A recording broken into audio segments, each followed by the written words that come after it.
again to my YouTube channel. Thursday ngayon at nag-i-snow pa rin pero 30% na lang. Kahapon kasi 100% siya. Wala naman akong work kahapon kaya hindi na ako nag-vlog. Si Marvin, not sure pa kung makakauwi siya ngayon dahil nga baka mamaya close yung dadaanan niya. Kaya babalitaan na lang niya ako. Tapos ngayong araw yung paglilipat niya. So baka idikit na lang natin yung vlog niya dito. Depende kung makapag-vlog pa siya. Kasi medyo busy na siya nun mamaya pag naglipat. Pero may tutulong naman sa kanya. Tapos ayan, hinihintay ko na lang din si Kuya Toto. Magkakasabay kami ngayon ni Ate Maan, ni Ate Mary at ako.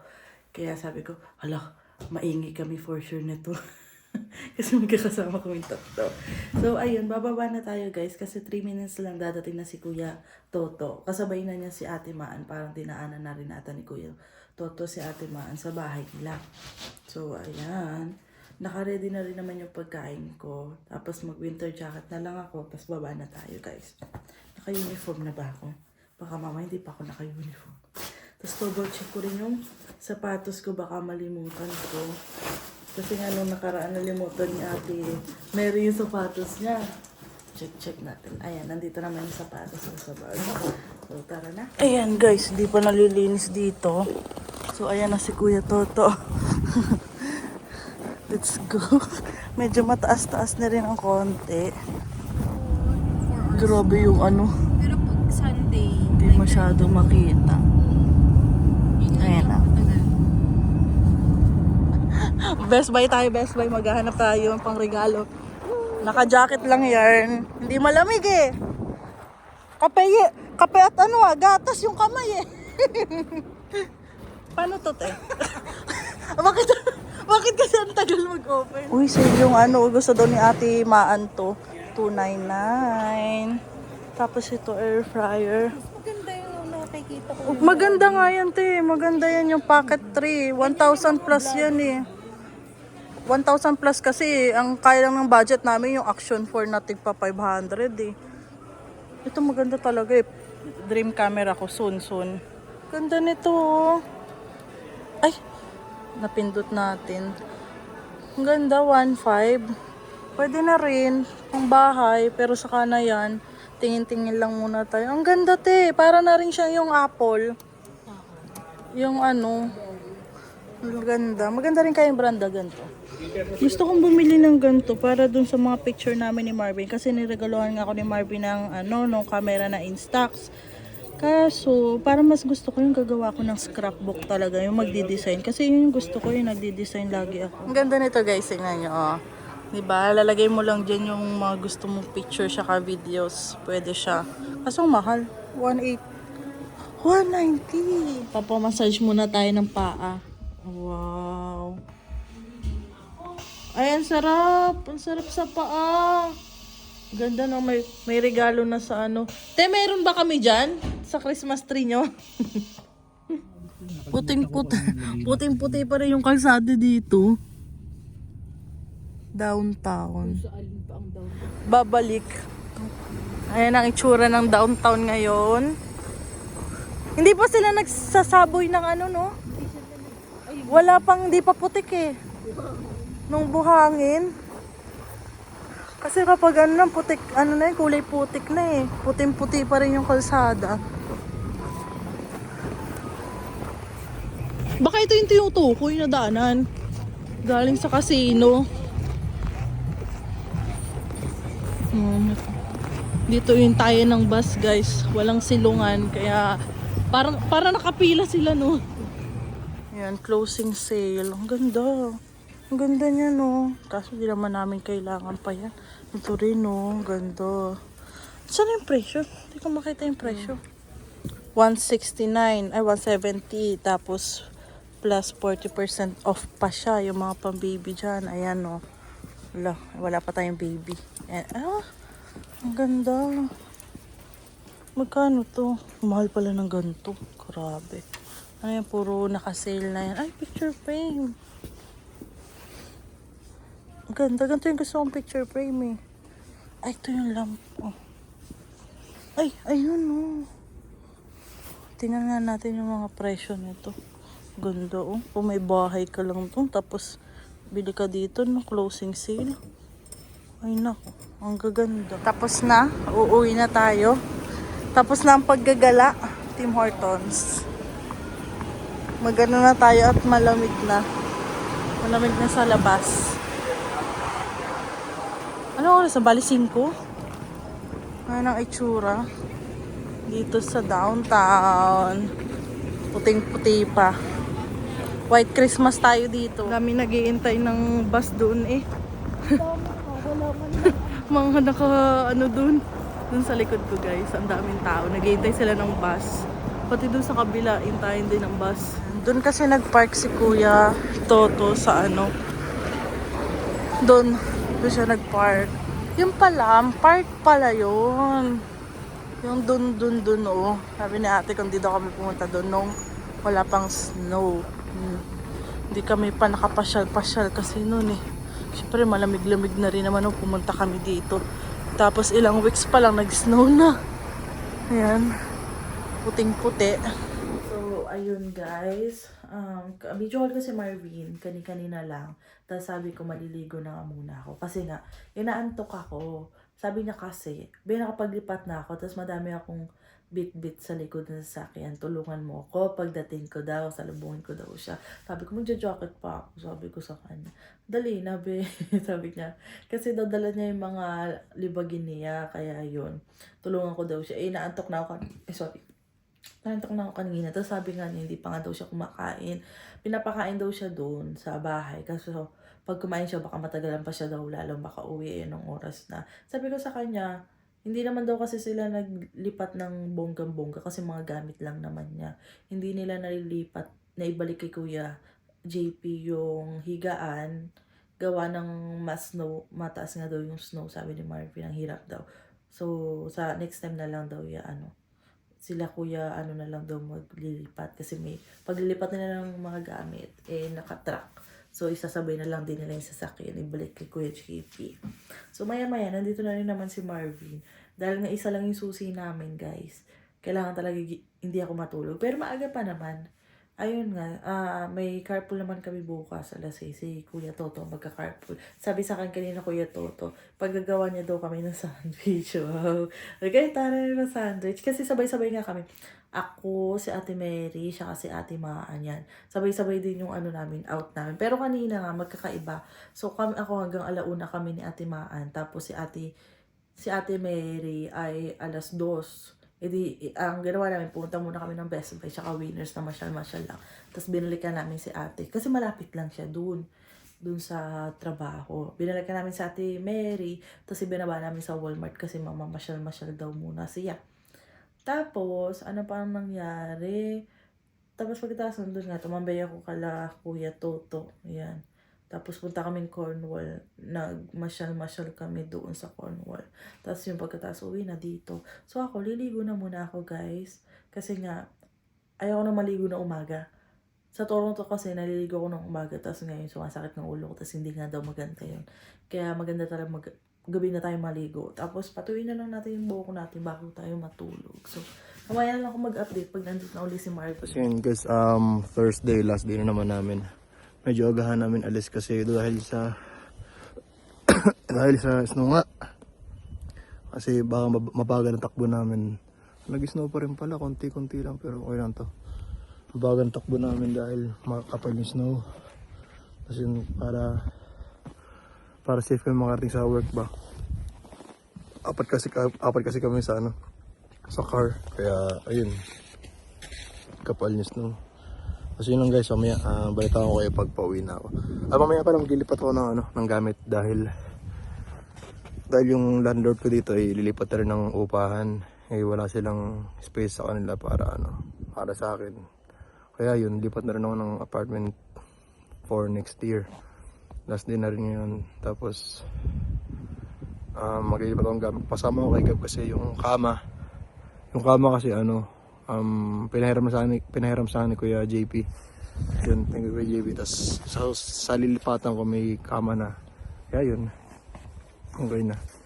Nagpatulong lang ako kay Gab nga pala dahil sa yung kama kasi hirap mabit-bitin mag-isa. Kung ako lang sana okay lang eh. Kung yung gamit ko lang kaya ko ilagay sa sasakyan, Yung kama kasi mabigat. Kaya ayun.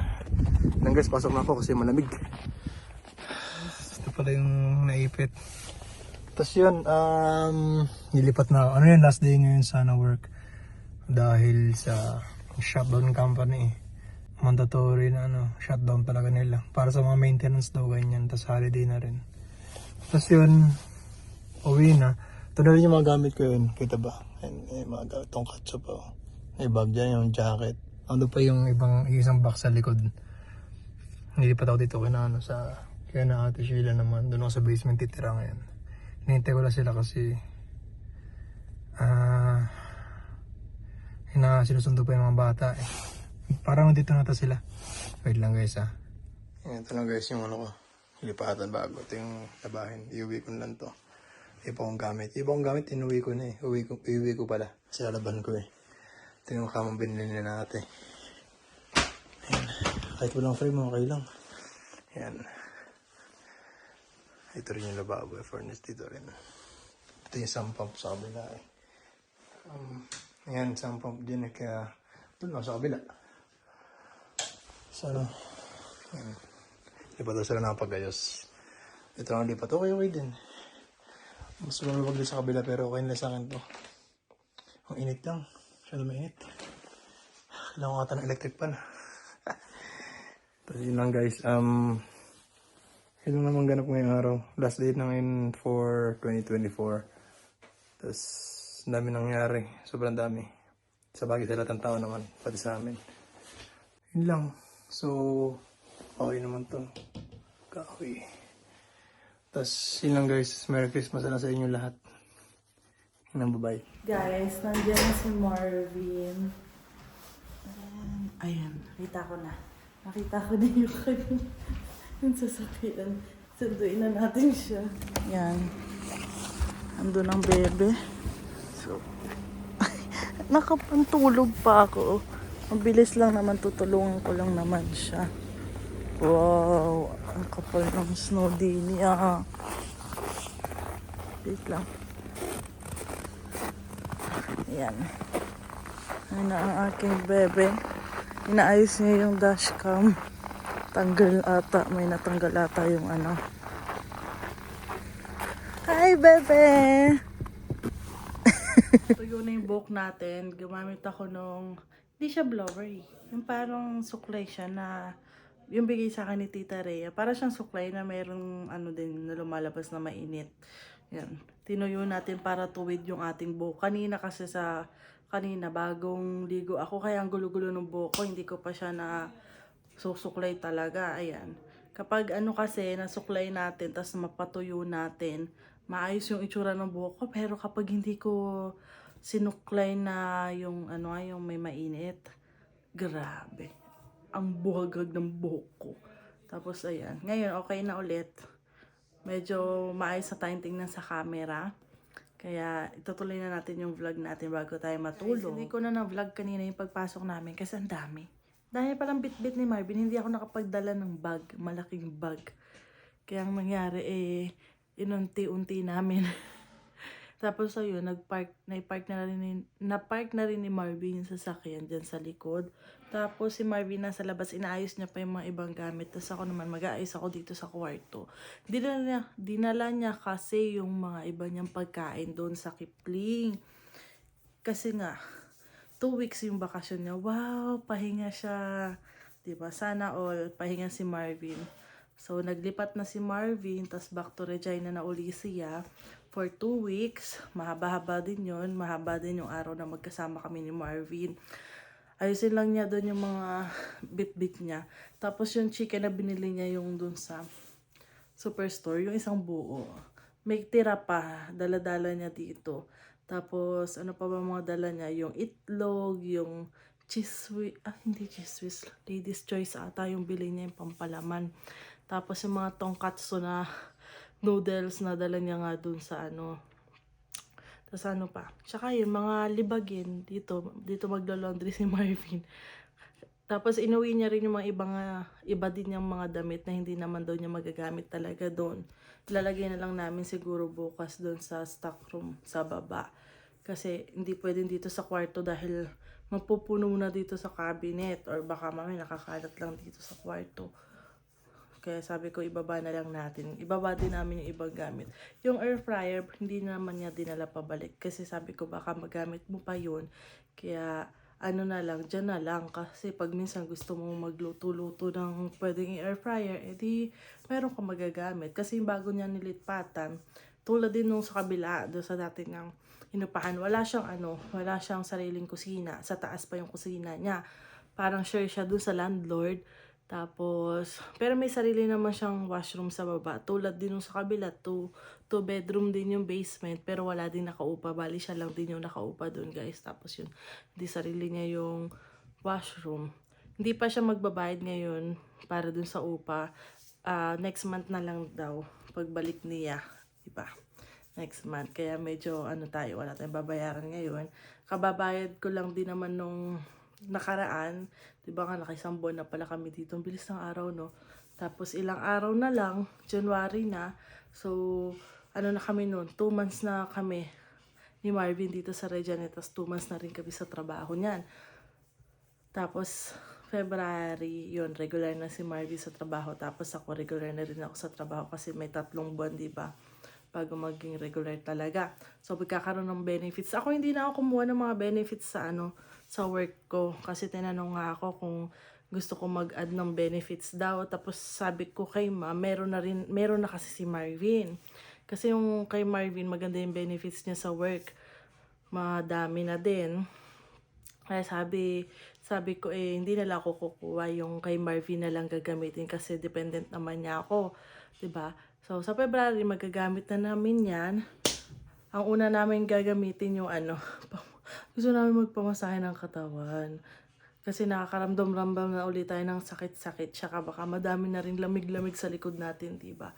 So, ayan. So, next week, Pasko na. Oh my God, ang bilis ng araw. Pasko na, no? Yung dadaan na lang uli yung Pasko. Parang tagal natin. Ilang buwan natin hinintay yung Pasko. Tapos isang araw lang yung tapos na. Diba? So, ayan. Magkasama kaming magpapasko ni Bebe. Wala naman akong pasok noon ng Pasko. Thank you, Lord. So, maano namin ni Marvin sa Pasko. 2 years na kami dito sa Canada, guys. Nasabi ko naman sa inyo na dumating kami dito December 25, 11 p.m. Gabi kami dumating dito. Ang lamig nun. Talagang nabigla kami ni Marvin. May vlog ako noon. Lumabas pa kami sa airport na parang yung jacket, basta jacket lang. Bumalik kami sa loob kasi nag-winter jacket kami. Ang lamig-lamig. Ayun. Parang pa rin, pa rin sa amin yung parang yung bagong dating kami dito. Ang bilis talaga ng araw, no? Bagong dating, tas ngayon, naka 2 years na pala kami. 2 years na dito sa Canada. Ang daming nangyari, ang daming talagang pagsubok na dumaan. Lahat naman mayroong pagsubok na dumadaan, kailangan mo lang talagang maging matatag. Kasi hindi naman mawawala yan, lagi at lagi mayroon yan. So, hanggang dito na lang siguro yung vlog ko, guys. Update na lang uli kami sa susunod na vlog namin dito sa Regina. So, ayan. Mag-Boxing Day tayo next week. Pero, hindi namin alam kung may budget kami para dyan. Kasi nga, malaki na ang mga nagastos namin pagdating namin dito. Dahil nga, back to zero uli. Kumuha kami ng sasakyan. At chuchu. Alam niyo naman yan. So, ayun lang. Don't forget to like and subscribe sa YouTube channel ko, guys. Bye!